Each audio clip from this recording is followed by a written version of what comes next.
Yo, what's going on, guys? And today we're going to talk about Giannis Antetokounmpo. And before we continue, hey, yes, Shams is like the earpiece for his agent and Giannis to air their grievances out behind scenes. But Kevin Porter Jr.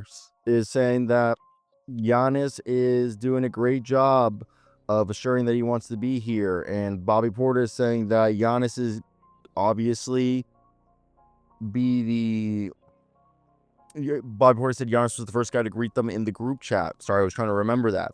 And look, if there's going to be a deal, we all know what the deal is supposed to be. It feels like this is something that we've been hearing for quite a few months now, or a year or so. If he gets traded, it's to a big market. Everybody's going to say it's the Lakers, and like the Lakers have the contracts to do that. Some people might put the Houston Rockets or the San Antonio Spurs. I think the Spurs, if they were able to do it, it would create, and if it's a package around De'Aaron Fox and maybe Devin Vassell and Jeremy Sohan, I think Victor Wembanyama and Giannis Antetokounmpo would be the greatest front court duo in NBA history. You also have to think that the NBA probably would want Giannis to stay in the Eastern Conference. So is that maybe Chicago built around a Kobe White, Nikola Vucevic deal? Is that an Atlanta Hawks deal built around either Kristaps Porzingis or Trae Young? Or is it a Brooklyn Nets or a New York Knicks deal? So that's where I want to hear your guys' thoughts. We'll get right into the video. And to me, I find all of this super interesting, to say the least, because Giannis is a player that he's looking like the MVP of himself. Obviously, last night he suffered that Achilles, or my apology, I'm misspeaking.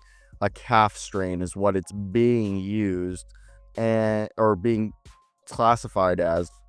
So we don't know how long he's going to be out for. I mean, they can still trade him if he's injured. There's no rule that says you can't trade an injured player. Now, the likelihood of that happening is less. But one of the things that people need to realize is the Bucks. One of the things that is just as valued as a first-round draft pick is cap flexibility. So whatever deal they do, they probably want cap flexibility. So let's first talk about, he exits with a calf strain. Achilles injury was ruled out according to the MRI. The injury occurred after Antetokounmpo delivered a jump pass assist to Gary Bird. He went onto the floor, what appeared to be a non-contact injury, while transitioning to defense. And yeah, that's kind of how it happened. And the injury occurred hours after ESPN reported that Giannis Antetokounmpo is mulling his future with the Bucks after they lost to the Washington Wizards. Shams said Antetokounmpo and his agent Alex Sartsis are having conversations with Milwaukee about whether his best fit is with the team or elsewhere, and it's expected that that's supposed to be a resolution is just supposed to be reached by the deadline. And Rivers said Doc Rivers said that Giannis had not asked out or requested out ever. So it's very interesting, to say the least. We all know that the two teams, the New York Knicks and the Lakers, are the ones everyone's going to put it. And if it's the Knicks, man, I've always wondered, if it's the Knicks, what's your package? You know, like, what are you trying to put out there?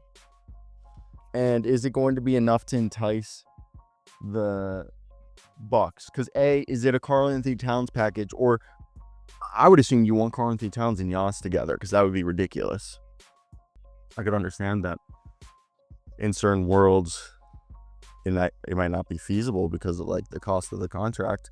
But I do also think that when you look at Karl-Anthony Towns making 53, it'd be a pretty easy way to do that deal. But maybe they end up deciding, hey, we rather do a OG Anunoby and Mikal Bridges deal, which I would think no, because you'd be losing two wings.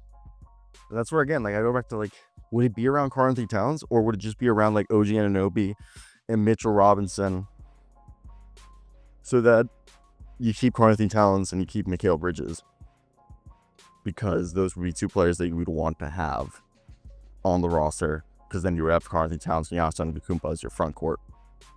Well, if you go to the Lakers, and I guess the Lakers would be the deal, and I'd assume Rui Hachimura, Jared Vanderbilt, Gabe Vincent, right there gets you to $40 million. Max Kleber gets you to 51, and maybe Dalton Connect as part of the sweetener and whatever draft capital they deem worthy. We've talked about the Hawks. The Hawks would have to be something, again, if it's not Trae Young, with a young guy maybe like Asa Newell, and somebody like I don't think it's gonna be Trae Young, but like Kristaps Porzingis with Zachary Richeche and Luke Kennard could be the deal. I think that's actually not that bad. Luke Kennard, surprisingly, isn't as big of a factor on this team's rotation as you would have thought.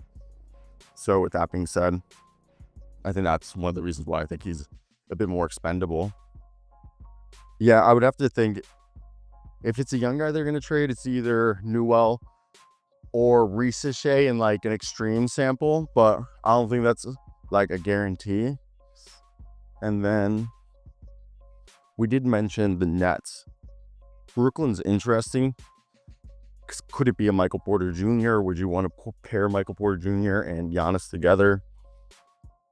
Because I think would they want also Giannis and Nick Claxton, or would they trade Nick Claxton? But that's the other thing. I think they would want the financial flexibility that if you do the trade, it would be Michael Porter Jr. because he becomes an expiring next year, and it would be like Michael Porter Jr. with Terrence Mann and whatever trade sweetener that they would request. Now, I think this is, again, last resort. And I know some people are going to be like, what about the Oklahoma City Thunder? The Thunder, like the Spurs. The Thunder could make the best deal, but the Thunder already won. So I don't see really them needing to make this deal to get better when they are already the best team and the team that everybody's chasing. So with that said, I think that's why I haven't really mentioned them, because I just think it's unrealistic. Houston, I would have put them there. Maybe they would do it with the Fred VanVleet contract. I just think they would have to give up on multiple players that I think are crucial to their rotation. I just don't think it's worth it. So if there was the young team, I think it's the Spurs that would do it. And it'd be probably, like I said, De'Aaron Fox, Devin Vassell, or Keldon Johnson, and Jeremy Sochan with whatever draft capital. I don't know if Miami would do it, because they're kind of screwed over with the whole Terry Rozier contract situation and not having a clear outcome or outlook on what that's going to be. So that's where I leave that. Let me know your thoughts.